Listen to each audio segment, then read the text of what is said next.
Welcome back to a brand new travel series, our Tokyo, Japan 2025 trip. Honestly, we never thought we'd be back in Japan again this year, especially after how much we explored and enjoyed our trips last year. But here we are once again in the land of the rising sun. There's just something about Japan that keeps pulling us back.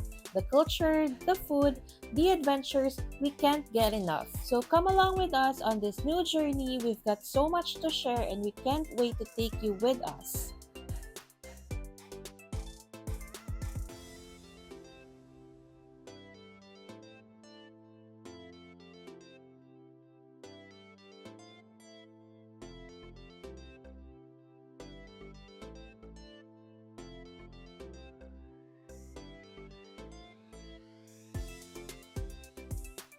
Hi guys, welcome back to another vlog.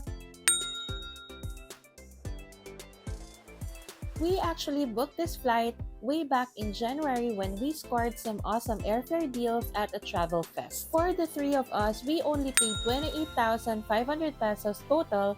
It was such a steal. We did have to add 5,000 pesos for checked baggage since it wasn't included but totally worth it. We've got 30 kilos of baggage allowance going to Japan and a generous 50 kilos on the way back to Manila. Because let's be real, shopping in Japan can get a little crazy. Our flight today was with Jetstar flight GK40, departing Manila at 12:40 a.m. and arriving in Tokyo at 6:05 a.m. Surprisingly, Jetstar was right on time, which we definitely appreciated. However, what caught us off guard was the second security check before boarding. They asked everyone to open their hand-carry luggage, even locked-wheeled ones, so they could manually inspect the contents. It was honestly the first time we experienced something like this, and we're not sure if it's a Jetstar specific thing or part of a new airport security protocol for all airlines. For this trip, we were joined by my husband's relative, Judith, and her son, Gab. They decided to come along with us since it's actually their first time visiting Japan, so we're super excited to share this experience with them. For this flight, we didn't book any in-flight meals since we already had dinner at the airport before boarding. We were also planning to just grab breakfast once we landed in Narita Airport. This was actually our first time landing at Narita Airport. Last year, we flew into Haneda, which is a bit closer to central Tokyo.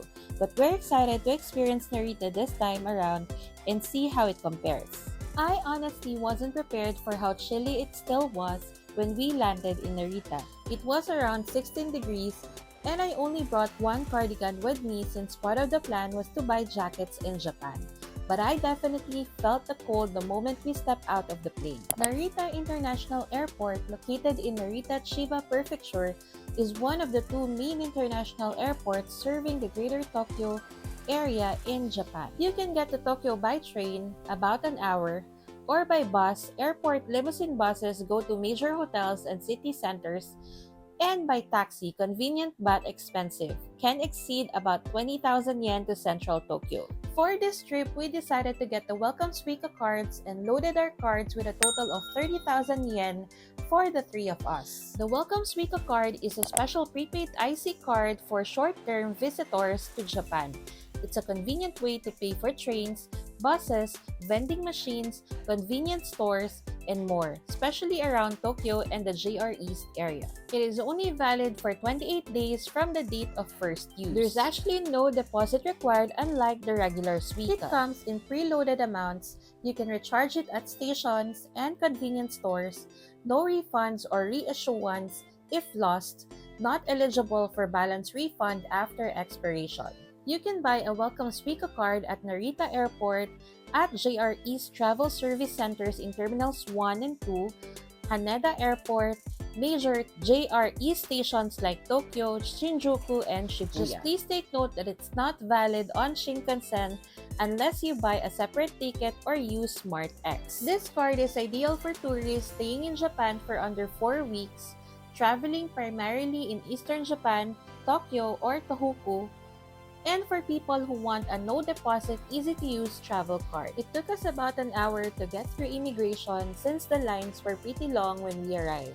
After that, we took the free shuttle to Terminal 2 because our flight landed at Terminal 3. Terminal 2 is where most of the shops, restaurants, and the train station are located, so we headed there right after immigration. For breakfast, we decided to keep it simple and grab a quick bite at McDonald's. We already knew it would take us about an hour and a half to get to our hotel from Narita Airport, so we made sure to eat and get settled before hopping on the train.